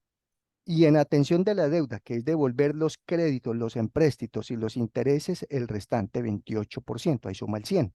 52, 20 y 28. ¿Qué es funcionamiento? Es todo el aparato estatal, todo lo que vimos aquí el departamento, el Estado central, departamental, todo lo que hablamos, todos los institutos descentralizados, los sueldos de todas las personas, los arriendos de todas las entidades, servicios públicos, transportes, comunicaciones, viáticos, bueno, todo el Estado central con prestaciones y todo eso vale un poconón de plata. Y eso representa el 52%, es el funcionamiento del aparato estatal. El siguiente es el 28%, que son estos préstamos que nos hacen o que le hacen a Colombia la banca multilateral y también la banca nacional, obviamente. Hay que devolver esa plata no es gratis, se devuelve con intereses y todo, y eso representa el 28%. Y el restante, lo que sobra, es un 20% para invertir. ¿Invertir en qué? En infraestructura, en vías, en salud, en agua potable, en saneamiento básico, bueno, en educación, etcétera. Entonces es muy poco lo que se invierte realmente en la economía y en el Estado colombiano. Se lo lleva la gran mayoría aquí, el funcionamiento, cuando debería ser todo lo contrario. Lo más importante debería ser la inversión y lo menos importante debería ser el funcionamiento. Pero bueno, ese es nuestro aparato estatal, ese es nuestro Estado colombiano y así funciona. Y de ahí surgen los famosos déficits, el déficit fiscal. ¿Que es un déficit fiscal? Que ingresan 100 pesos y se pagan 500. Entonces, al ingresar 100 y pagar 500, hay un déficit fiscal de menos 400 pesos. Entonces, nuestro déficit siempre va a ser, nuestro resultado entre lo que ingresa menos lo que se paga, menos los egresos, siempre va a ser déficit. Siempre estaremos en déficit, déficit, porque es mucho más lo que se paga que lo que ingresa. Y ya sabemos pues todo el manejo de las platas en nuestro país. Aquí hay dos temas que hay que diferenciar. Una cosa es crecimiento económico y otra muy diferente es desarrollo económico. ¿Saben diferenciar esos dos términos? ¿Qué es crecimiento sin buscar en Internet? ¿Qué es crecimiento económico y qué es desarrollo económico o serán lo mismo? El desarrollo tendrá que ver con la inversión, ¿no? La inversión Bueno, pública, sí, puede bien, ser. sí, está bien. Y el Y el crecimiento. crecimiento me imagino que será por el recaudo de impuestos. Pues Bueno, no sé. bien, bien, Daniel, la mitad está bien, correcto. Sí, entonces la diferencia está en que el crecimiento económico es como su nombre lo dice, el crecimiento de la economía. ¿Y cómo se mide el crecimiento de la economía en un país? A través de un indicador que se denomina Producto Interno Bruto, PIB. Ese es el que mide el crecimiento. Entonces ustedes entran a la página del DANE, Departamento Administrativo Nacional de Estadística, y ahí encuentran el PIB. ¿Cuánto ha sido el PIB en Colombia? ¿Cuánto fue el año pasado? Este año está hasta creo que está hasta el segundo trimestre de este año, está hasta junio, eso viene por trimestres, y cada trimestre marca un crecimiento o un decrecimiento, si hemos crecido o no. ¿Y quién define el crecimiento? Las empresas. La creación de empresas, la producción, la generación de empleo. Aunque ustedes no lo crean, hay un indicador muy importante en términos de crecimiento económico que es el pago de los servicios públicos, sobre todo de la energía, pues porque por energía es que se manejan la gran cantidad de empresas e industrias en Colombia, en todo el país y en el mundo en general. Entonces, según el tema de pago de gasto energético, se mide una tasa de crecimiento. Entonces, el PIB es el valor de producción de las empresas. Entonces, cada año o cada trimestre hay un resultado. ¿Cuánto fue la producción en Colombia en este trimestre? ¿Cuánto fue el trimestre anterior? ¿Cuánto fue el año anterior? Y las variaciones entre un periodo y otro determinan el PIB, que es un porcentaje, es una variación en porcentaje, ¿no? Ustedes saben una variación. Por ejemplo, si la producción un año fueron 100 millones y al otro año fueron 110 millones, ¿cuánto fue la variación en porcentaje? Pues 110 con respecto a 100. ¿Cuánto aumentó? El 10%. pasó de 100 a 110, aumentó el 10%. Y ese porcentaje es el que define el crecimiento económico de un país. Y el desarrollo es algo muy diferente. Ya lo dijo Daniel, está dado por la inversión, pero el desarrollo se mide a través de otro indicador que se denomina N de Nené, B de Bucaramanga, I de Iglesia. N de Nené o de nena o de niño, niño, B de Bucaramanga y I de Iglesia. NBI. ¿Y eso qué traduce? ¿Saben? NBI, sin buscar. No, señor, no lo había Traduce escuchado. necesidades básicas insatisfechas. Necesidades básicas insatisfechas. Y es un indicador que también lo da el DANE. ¿Cuántos son qué porcentaje, cómo está medido, cómo está dadas las necesidades básicas insatisfechas en un país? ¿Y cuáles son? Que no tengan agua potable, que no tengan vías de acceso, que no tengan alcantarillado, que no tengan comunicaciones, que no tengan vías de acceso. Y sabemos pues que en Colombia, mal que bien, muchas regiones sin agua potable. Y eso no nos vayamos solamente a La Guajira, ni al Amazonas, ni al Chocó. Aquí cerquita nuestro, ¿cuántas poblaciones sin un acueducto? Zapatoca, aquí una región muy importante en Santander, turística y todo, no tiene un acueducto propio y tiene dificultades de agua, de acueducto. No sé si hay alguno aquí de Zapatoca, de pronto, no, nadie. Pensé que aquí en el curso había alguien de allá, por ahí viene algún curso alguien de Zapatoca. Bueno, Socorro, Socorro es otra ciudad importante en Colombia que carece de un acueducto propio, se tiene que surtir de acueductos de San Gil y de vecinos. Málaga, mi tierrita, entonces, un acueducto que vaya y que les quitan el agua no sé cuántos días a la semana. Entonces, necesidades básicas insatisfechas. Y no estamos hablando de La Guajira ni nada, sino poblaciones nuestras aquí cercanas, aquí nomás de Santander. Vías, ahí está la vía al llano, vía importante y cerrada, trancada, un derrumbe, una situación y quedamos trancados. La vía aquí para Málaga, nunca ha habido, nunca ha existido carretera ni vía. Muy complicado así, que un país se desarrolle, que tenga un desarrollo, no hay infraestructura. No tienen acceso a educación, a salud, a agua potable, alcantarillado, muchas poblaciones. Esos son necesidades básicas insatisfechas. Por eso Colombia figura como un país en vía de desarrollo, un país tercermundista. No tenemos todo cubierto, no tenemos todo en desarrollo.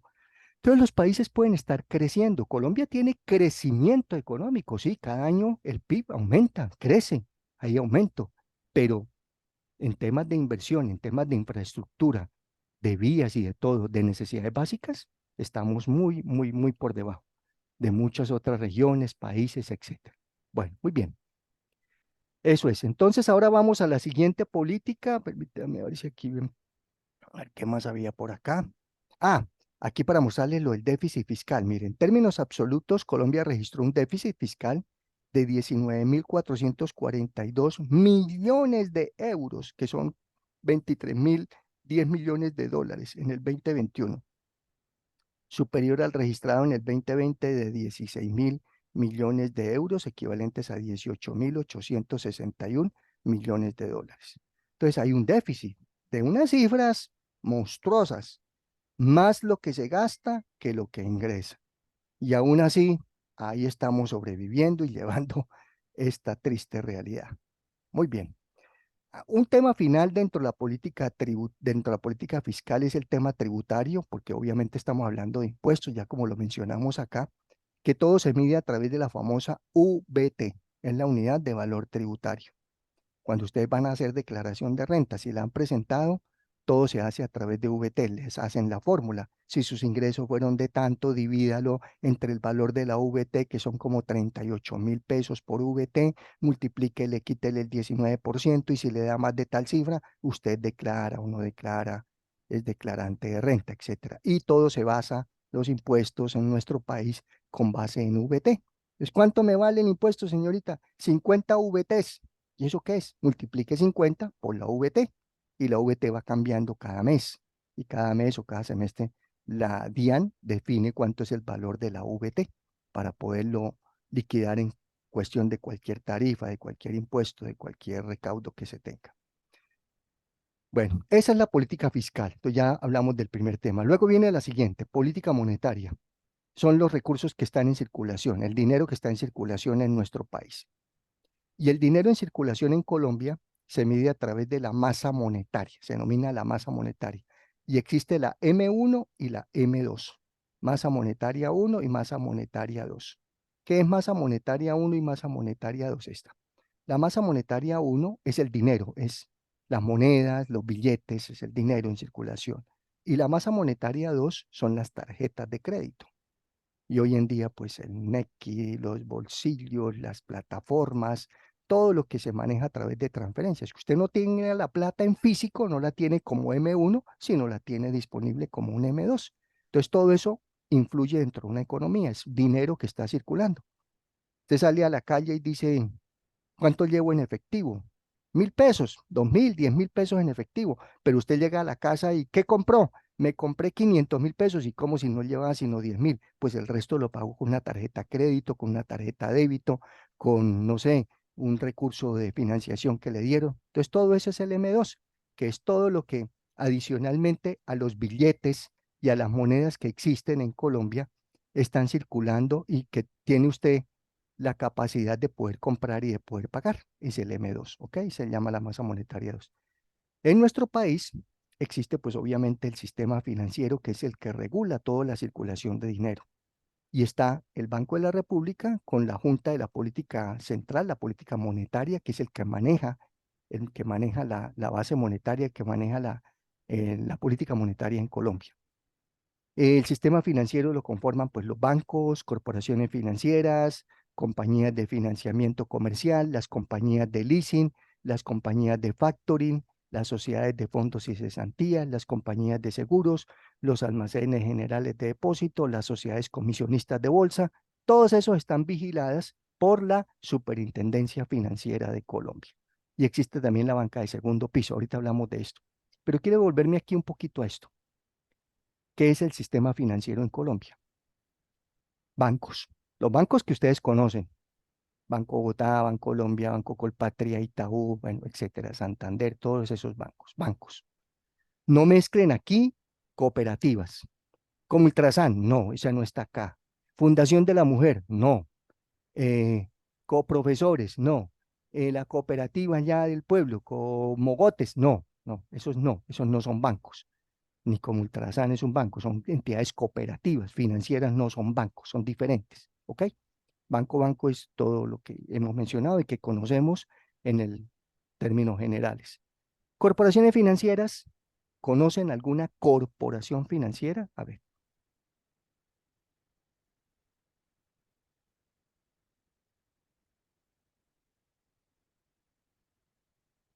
¿no?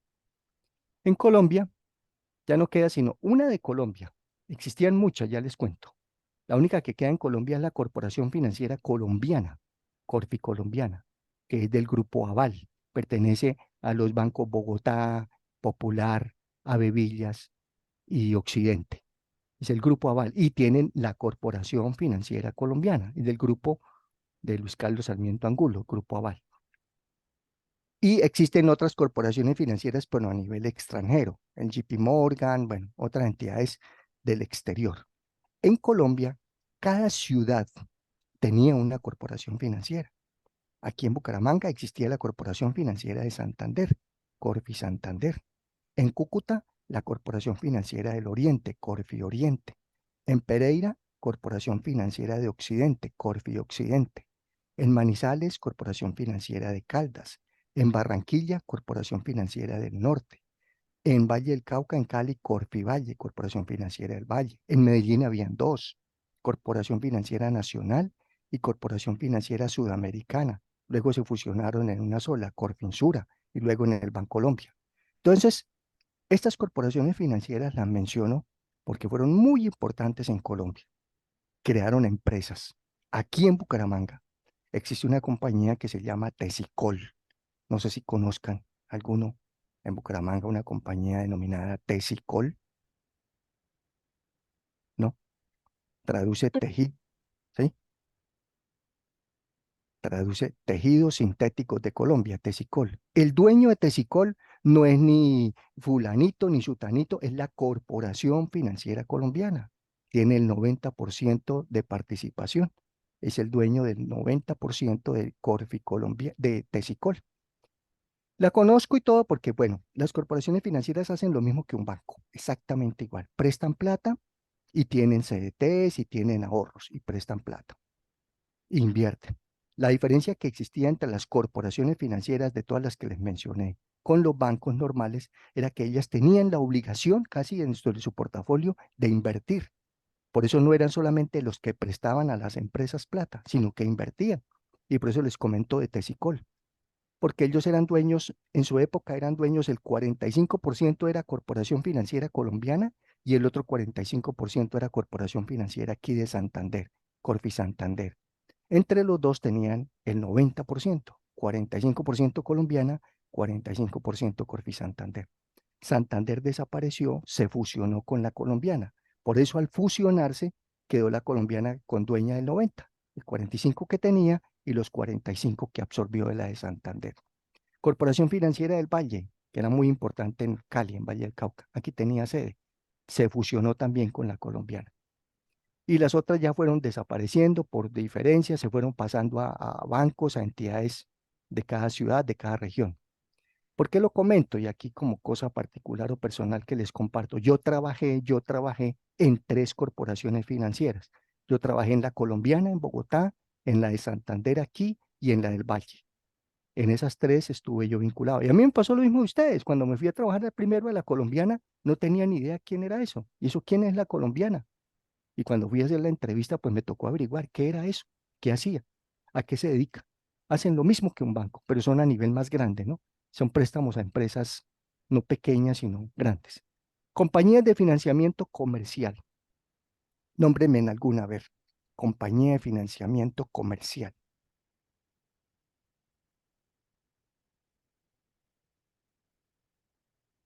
También han venido desapareciendo. La única que tal vez queda en Colombia se llama Colte Financiera. Colte Financiera es del grupo, era del grupo Coltejer, era del grupo Ardila Lule, Coltejer, Fabricato y Tejicóndor. Fue creada hace muchos años, por allá en los años 88, 82, 84, más o menos. Creada para favorecer o para atender al sector textil, principalmente, compras de textiles. Y luego ya pues se fue abriendo paso en términos de otros tipos de créditos. Hace lo mismo que un banco, igual. Presta plata, capta recursos, tiene CDTs y todo. Pero este ya es a nivel más pequeño, a nivel de empresas más pequeñas. Es muy ágil, es más ágil que un banco en créditos. Quizás las tasas son un poquito más altas, sí, pero son más ágiles. En Colombia ya no queda sino tal vez Colte Financiera, porque la última que existía como compañía de financiamiento comercial era Serfinanza, del grupo Tiendas Olímpicas, de la familia Char de Barranquilla. Ese ya hoy en día es un banco, Banco Serfinanza. También existía Finandina, que es la que financia los vehículos de la Colmotores. Era compañía de financiamiento, hoy en día, ya hace mucho tiempo, es banco, Banco Finandina. Credifinanciera era una compañía de financiamiento comercial.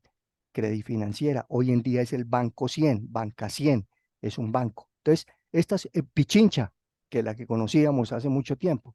Pichincha era una compañía de financiamiento comercial, pues hace mucho tiempo es un banco. Banco Pichincha es de origen de Ecuador. Muy bien. Fiducia, las fiduciarias son entidades que hacen encargos. Yo le encargo que me cuide la plata, que me maneje una obra, que me administre unos recursos. Es lo que hace una fiducia. Fiducia traduce encargar. Es encargarle a una entidad que me vigile, que me invierta, que me dé rendimiento sobre una plata. Entonces, las fiducias, hay diferentes tipos de fiducias. Fiducias de inversión, uno puede invertir, tener una plata así como tiene usted su cuenta de ahorros, la puede tener uno en una fiducia y ahí le rinde, tiene unos rendimientos diarios y puede utilizarla como común y corriente, como una cuentica de ahorros también, que le rinde más que una cuenta de ahorros. Pero el tema de las fiducias, ellos en las propagandas dicen, la fiducia no es de resultados, no es de fines, ¿cómo es que dicen? No es de fines, sino es de medios. Ellos no, ellos se encargan de administrar, de manejar unos recursos, más no de garantizar no le garantizan que siempre van a ganar, ¿no? Porque eso va a depender de la plata en que esté invertida, obviamente. Fiducias de inversión, fiducias inmobiliarias, fiducias de construcción, fiducias de administración, fiducias en garantía. Por ejemplo, ¿qué fiducia? Mm, Sobre todo en las entidades públicas o una constructora que no se conozca, va a hacer un edificio o va a construir unas casas y las va a vender, que si, ¿a quién le van a dar la plata? Usted va y mira el proyecto y cuántas veces se pierden esas platas. Hacen ahí un lote, tienen un lote pirata, recogen unas platas y luego se desaparecen y no se supo qué pasó. Entonces se lo administran, se lo dan a una fiduciaria para que administre los recursos.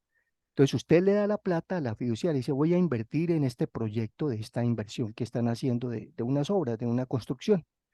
Y esa plata, la fiducia no se la da a la constructora, a la supuesta inmobiliaria, hasta tanto no adelante la obra. Lo mismo con el sector público. Vamos a hacer una escuelita en un pueblo. Entonces no le damos la plata al municipio hasta que no adelante obra. Entonces ellos hacen la fiducia, ellos administran esos recursos. No es que ellos construyan, ellos no saben ni de construcción, ni de obras, ni de puentes, ni de casas, ni de, ni de edificios, ni nada, sino administradores y tienen unas comisiones. Entonces lo que hacen es manejarle los recursos para que se inviertan efectivamente en lo que se planteó. Las compañías de leasing, vamos a aprender a liquidar un leasing, son compañías de arriendo donde usted no le hacen un crédito, sino le dan es una plata, le dan un bien como arriendo. Entonces, necesito una sala de cómputo para un colegio. Entonces lo hace a través de leasing. Leasing le financia la sala de cómputo, le compra los equipos, se los entrega y no son suyos. Usted está pagando un arriendo por esos equipos. Y tiene lo que se denomina una opción de compra que finalizado el plazo, usted le devuelve a la compañía de leasing, le paga el excedente y se queda con los bienes. Leasing. Ya vamos a mirar el famoso arrendamiento. Fondos de cesantías y de pensiones, ya sabemos. ¿Cuál es el único fondo de cesantías público? Fondo de cesantías, no de pensiones, cesantías público en Colombia. ¿Cómo se denomina? Fondo de cesantías público en Colombia. Por pensiones, ¿no? No, ese es el de pensiones, de Ah, pero cesantías, de de cesantías es cesantías. el Fondo del Ahorro, ¿no? Fondo Nacional del Correcto, Ahorro. Daniel. Fondo Nacional del Ahorro. El Fondo Nacional Fondo del Ahorro. Nacional del Ahorro es el único fondo de cesantías público. Los demás son privados. Protección, Escandia, Porvenir, Mutual, etcétera. Y en pensiones, ya lo dijimos, el único fondo de pensiones público, Colpensiones, y los demás que son los mismos de cesantías son privados. Compañías de seguro son parte del sector financiero. Las compañías no son la corredora de seguros allá de la compañía que trabaja con Chubb y con no. Las compañías de seguros son las grandes, ¿no? Suramericana, Colseguros, Chubb, Mafre, etcétera, ¿no? Liberty, todas esas son compañías de seguros. Almacenes generales de depósito, estos pocos se conocen y ya han venido desapareciendo, pero aún existen, son los que manejan mercancía. Es como un depósito, como una prenda, como una entidad, ¿cómo llaman ustedes? Una prenda, sí, cuando va uno a una prendería, voy y les dejo una prendería la bicicleta y me dan una plata por la bicicleta. Pues no es que ellos manejen bicicleta ni nada, sino depósito de mercancía. Entonces, son almacenes en donde se depositan mercancías, se depositan insumos, se depositan productos finales y se obtiene lo que se denomina ¿cómo se llama? Ah, un CDM, un certificado de depósito de mercancía, CDM. Eso se hace a través de la bolsa mercantil. Ya no existe la Bolsa Nacional Agropecuaria, sino la Bolsa Mercantil de Colombia, y eso usted lo convierte en plática. Entonces dice, necesito una plata y tengo aquí una mercancía quieta, un inventario que no se mueve, voy y lo deposito en un almacén general, me dan un certificado, con ese certificado lo negocio en la bolsa mercantil y tengo una plática. Entonces es una forma de financiarse. Almacenes generales de depósito, el único pues que subsiste, creo que son dos, es Almaviva del Banco de Bogotá y Almagran del Banco Agrario. Los demás, casi todos los bancos tenían un almacén general de depósito, Alma Occidente, Alma Popular, Alma Crédito del Banco Popular, del Banco Occidente, etcétera. Bueno, sociedades comisionistas de bolsa, ya lo sabemos, son todas las firmas que manejan el mercado público de valores, que manejan todos los temas de las, de las inversiones en bolsa de valores, en acciones, en CDTs. Entonces ya vamos a entrar a manejar ese concepto a través del concurso. Aquí me hizo falta quizás mencionar una, poco existen, pero vamos a mencionarlas aquí, son las compañías de factoring. Compañías de factoring. ¿Saben qué es eso? Factoring. Son los que compran las facturas, las deudas de La cartera, la sí, cartera, señor. sí, señor. Eso, Daniel. Entonces, ¿qué es eso? Por ejemplo, usted en su empresa dice, necesito plata. ¿Y por qué necesita plata? Porque es que los clientes no me han pagado. ¿Y por qué los clientes no le han pagado? Porque tengo ahí facturas no vencidas, sino que le vendí a Ecopetrol. Y a Ecopetrol me toca darle 60 días para que me pague. Pero sabe que paga, sí. No sabemos cuándo, pero que me paga. Pero esa plata la necesito. Entonces usted va a una compañía de factoring y negocia la factura. Dice, tengo una factura de Ecopetrol, eso sí, de una vez se las negocian. Pero si son facturas de la compañía JPC, que no se sabe qué sea más difícil. Si la empresa es muy conocida, es reconocida, es una empresa valorizada en el mercado, las negocia. Entonces le dicen, sí, señor, ¿cuánto valen esa factura? 100 pesos. Le damos 80, 85, listo, denme 85. Entonces usted tiene esos 85 ya de inmediato y cuando se llegue el vencimiento de la factura, las cobra y va y recupera sus facturas y recupera su plata y con eso le paga a la compañía de facto y paga unos intereses. Entonces, formas de financiarse. Todas esas están vigiladas por la Superintendencia Financiera de Colombia. Y finalmente terminamos hoy con la banca de segundo piso. ¿Qué es eso? Son estas entidades, Finagro, Findeter y Bancoldex. Aunque Bancoldex o Bancoldex ya no es tanto de segundo piso, ya es primer piso. ¿Por qué se denomina segundo piso? No es porque estén en el segundo piso, es porque no hacen créditos directos a las personas. Yo necesito un crédito de Finagro, yo no me tengo que ir para Finagro a que me lo presten. Necesito un crédito de Findeter, no me tengo que ir para Findeter a que me lo presten. No. La plata que necesite de estos fondos me la van a financiar a través de los bancos, de las corporaciones o de las compañías de financiamiento, a través de la banca comercial. Entonces, estas entidades le prestan la plata al banco y el banco se la presta a usted. Pero el banco no va a ir a decirle, oiga, necesito que me preste Finagro 1.000 millones de pesos. No, cada vez que llega un cliente, a usted, al banco, usted va al banco de su confianza, Bancolombia, Bogotá, Agrario, y dice, oiga, no necesito crédito de ustedes que son muy costosos. Hágame un crédito de Finagro, que es lo más barato para el tema agropecuario, Fondo de Inversión Nacional Agropecuaria. Son los créditos más baratos para el sector agrícola, pecuario, minero y, y pesquero de Colombia. Entonces ahí están los créditos más económicos.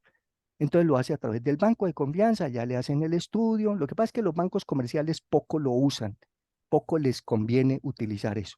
Ya me están llegando del otro grupo. Entonces, ¿qué sucede? Que, por ejemplo, en términos de Finagro, los que más lo hacen son el Banco Agrario. Casi el 90% de todos los créditos Finagro se hace a través del Banco Agrario. Findeter, Fondo de Inversión de Desarrollo Territorial, son créditos al Estado, a municipios, a gobernaciones, a departamentos, a entidades públicas, Fondo de Inversión de Desarrollo Territorial. También a centros educativos públicos y privados. La UPB, la UNAP, entidades privadas pueden pedir un crédito de Findeter a través de un banco, obviamente. Estos son bancas de segundo piso, no lo hacen directo. Para financiar un salón, un laboratorio, una sala de cómputo, ahí está. Y Bancoldex, que ya lo hace directo. Ellos sí ya no es a través de la banca de segundo piso, a través de un intermediario, sino ya lo hacen de manera directa para financiar temas de importación, exportación. ¿Listo? Entonces, allí hicimos un repaso general de nuestras, ¿qué? De nuestros dos más principales políticas. Entonces, aquí ya dejamos por vista la política fiscal y la política monetaria, y en la próxima tutoría terminamos con la cambiaria y de comercio exterior para que ustedes puedan completar ese primer producto. ¿Listo? Bueno, entonces, ahora para despedirnos, si me regalan una camarita para medio conocernos aquí, podernos medio mirar quiénes estamos y nos veremos en la próxima tutoría. Hola, Daniel. Muy bien. Buena Hola, profe. participación, Daniel. Mucho gusto. Muchas gracias, profesor, por No, la clase. señor. Muy bien. Muy buena su participación, Daniel. Qué bien. ¿Dónde Gracias. anda Daniel? ¿Aquí en Bucaramanga? ¿O qué? Estoy en Barranca. Ah, Yo vivo en Barranca y trabajo en Bucaramanga. Mañana voy para allá. Ah, caramba. Tengo la opción de teletrabajo, entonces unos días los Ah, bueno. trabajo desde casa y otros días allá en Bueno, Bucaramanga, muy en la bien, muy oficina. bien. Muy bien, muy bien, Daniel. Sí, Muy señor. buena participación, le agradezco. Muchas Eso está muy gracias. bien. Sí, señor. Aguantando mucho frío, supongo yo, usted allá con frío Tengo el, terrible. tengo el ventilador aquí en las costillas. No sé si lo escucha. No, no, no, no se escucha. No, Las bueno, demás, las mejor. demás personas no me ponen camarita para mirarlas. Laura, Valeria, Loraine, a ver quiénes son. Hola, Valeria. Hola, hola, ¿cómo estás? Gusto en Hola, saludarla. Muy bien. Laura, Loraine. Hay dos Loraine, vean, Loraine Ariza, Loraine Pavón, pero no quieren poner sus cámaras. Hola, Loraine. Ariza, buenas, ¿cómo está? Gusto en verla. Muy bien, muchas gracias. ¿Listos? Bueno, los dejo entonces. Nos vemos entonces en 8 días. Ya pueden hacerlo el plan del foro, plan de acción, ¿ok? Ya lo saben. Contestar la preguntita, ya lo saben. Y empezar a hacer el producto uno y todo lo demás, ya lo pueden ir revisando. Chao, Bueno, chao. Nos muchas vemos. Que gracias, estén muy profe. bien. Hasta Muchas luego. gracias a Hasta ustedes, muy Hasta luego. luego a amables. todos. Chao. Buena tarde. Chao, Feliz chao. Gracias, profe. Bueno, Feliz noche. feliz noche. Gracias igualmente. Feliz noche.